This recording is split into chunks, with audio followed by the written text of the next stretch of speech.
Since you mentioned the 50,000 friends that we were made when we arrived in Japan, I have to tell a little story about a letter surfaced recently, October of 1945, from my father to my mother from Tokyo, in which he records the normalization of relations with Japan that had already occurred. He said, "It's the GIs.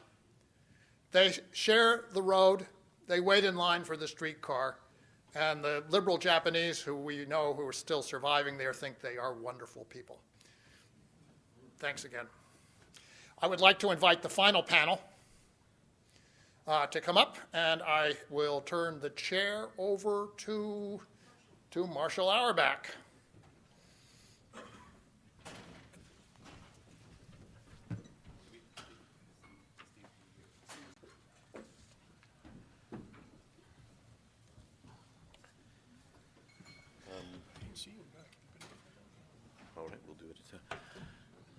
Thank you for lingering around. I've been told that Steve Clemons is not here, so that will give a bit more time to the other three panelists. To my immediate left is Rachel Cletus from the Union of Concerned Students.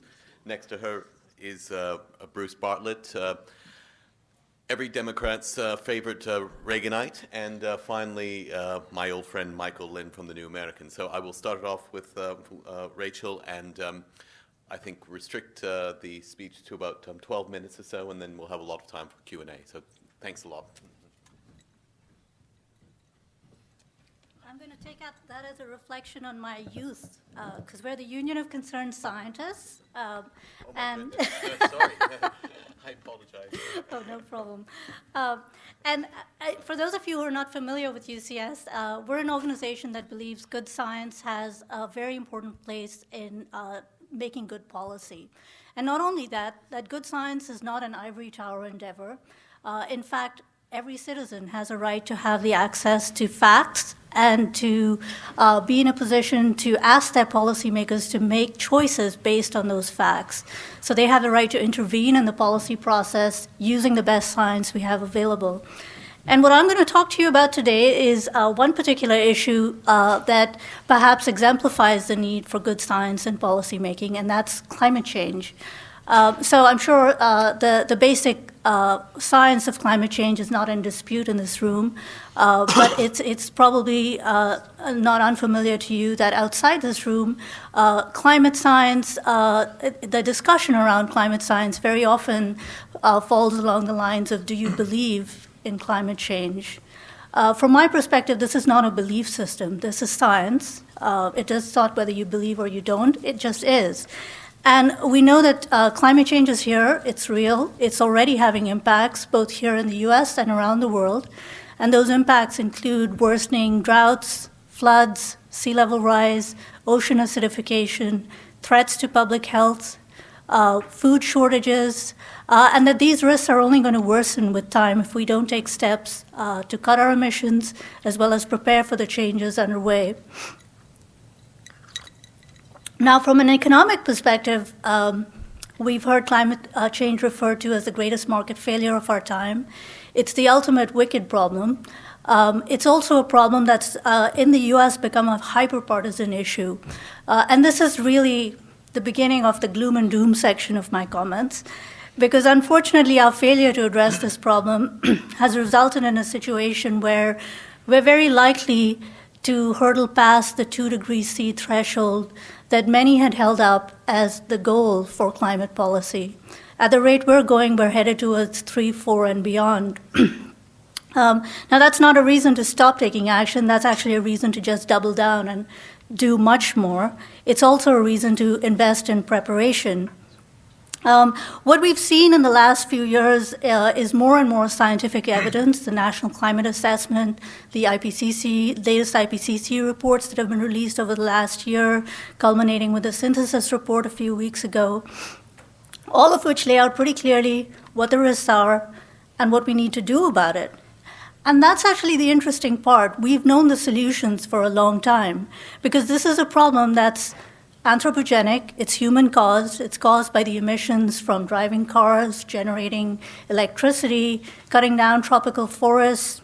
And so we know exactly how to tackle the problem. We know what the source is, we are, and we know what the activities are, and we have the solutions to transition away from our dependence on fossil fuels, whether it be generating electricity from wind and solar, moving to low-carbon fuels, stopping tropical deforestation. The solutions are well known as well. So what's been missing? What's been missing is political will. And it's very easy to punt on this problem, or it has been easy to punt on this problem, because there's been a sense that this is a problem that's going to happen in the future. It's a slow-moving, inevitable disaster, but it's not going to affect me in this election for which I'm running. But what I would posit today is I think that's changed, because all of a sudden, it's here and now. We're starting to see more and more extreme weather events. Along our coast here in the Gulf and the East Coast in the US, we have some of the highest and fastest rates of sea level rise in the world. And that's because of a combination of global sea level rise, which happens through warming oceans that expand and the melting of land-based ice. But here on the eastern Gulf Coast of the US, we also have land subsidence, groundwater withdrawals, et cetera, that are adding to that and leading to these higher, faster rates of sea level rise. And as a result, everywhere from Portland, Maine to Freeport, Texas, we've seen flooding events. And these flooding events are not just happening during storms like Sandy, when you get storm surge, which gets amplified by sea level rise. They're happening during regular high tides. You go to a place like Norfolk, Virginia, Hampton Roads area, you see that this is now a routine fact of life. So we can't ignore it. And that, I think, is what's going to change the political calculus in this country. If you've got wildfires in your district, if you've got sea level rise that's threatening people right now, you really can't walk away from the problem. So here in the US, we've seen a couple of very important developments in the last year, one of which is on the mitigation side related to the Clean Power Plan, which is the first ever limits on carbon dioxide from existing power plants that EPA proposed this past summer. It can certainly stand to be strengthened, but it is the first ever limit on the largest single source of CO2 emissions in the US, nearly 40%. And it means that we're going to now, for the first time as a country, say that this largest source of our CO2 emissions has to limit its emissions and move to cleaner fuels. Now, of course, the danger here is we get stuck in a trap where we get an over-reliance on natural gas, not a true clean power transition to renewables and greater efficiency, because natural gas in the end is still a fossil fuel. It's going to require a heck of a lot of infrastructure and pipelines to scale up that natural gas. That's money better spent in investing in better transmission to get wind from the Midwest to the Southeast, for example. What else have we seen? Well, in the last week, we saw some really startling announcements. The US and China made a historic announcement that they together were going to pledge to limit their carbon emissions. The US by saying it would limit emissions 26 to 28% by 2025, and China saying that it would peak its emissions by 2030. The US, in addition, just made an announcement of a $3 billion pledge to the Green Climate Fund, which is the UNFCCC, the UN Framework Convention on Climate Change's source of funding for developing countries to make a clean energy transition. So why are these announcements big? They're not big because of their ambition, because I'm sure now that the headlines have been written, people have dived into the details, and the details are not very ambitious. The US is not doing very much more than we already knew was underway through the Clean Power Plan and other things. China is making a huge, although it may not seem so, it's making a huge commitment, this peaking by 2030 for a country that's still dealing with poverty and still dealing with energy access issues is a huge commitment, but it does mean that emissions are going to grow out through 2030. What it does do, though, I think, and this is very important, I think it is a tipping point, because when the two biggest emitters come together and make an agreement like that, that's when the dominoes start to fall. And that is the huge hope of the global community, that this agreement being made well in advance of next year's climate talks in Paris in 2015, which are the moment where everyone's hoping there'll be a fair, ambitious global agreement. Doing it now will allow other countries to also step up. Europe's already made a pledge, 40% by 2030 in reductions in emissions, but this should unlock the Indias of the world, the Japans of the world to make an ambitious offer. I want to end with one point, though, that's very important to remember, which is that climate change is a problem that fundamentally affects every aspect of our economy. So it's going to mean that every economic actor will have to participate in the solution. And it does mean big government.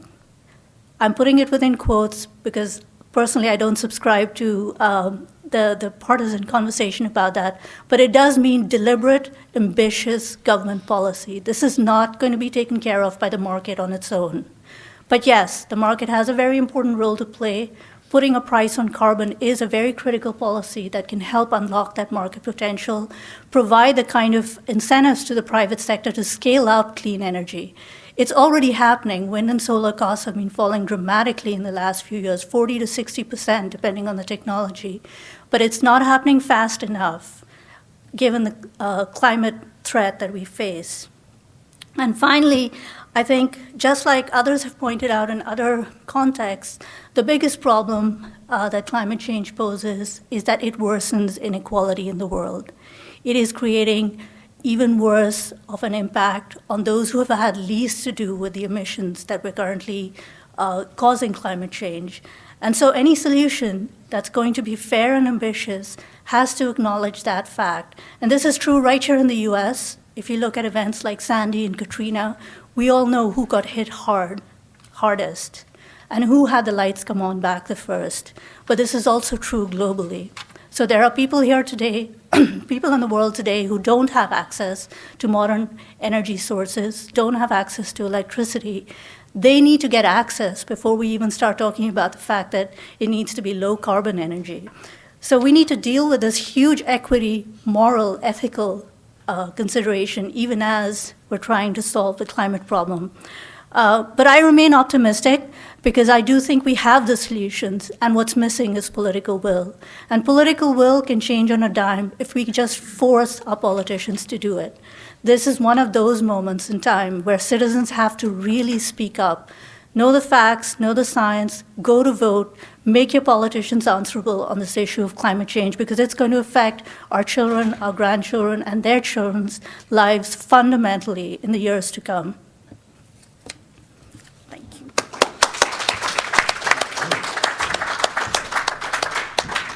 Well, first of all, I want to apologize to Rachel for that introduction. It's a combination of a 4 a.m. start and the delay from Excella getting down here. So next, I would like to introduce Bruce Bartlett, now a columnist for the Fiscal Times, but of course a long-time political operative, and I don't mean that pejoratively, even though we're in Washington. So Bruce, I'll leave the platform to you.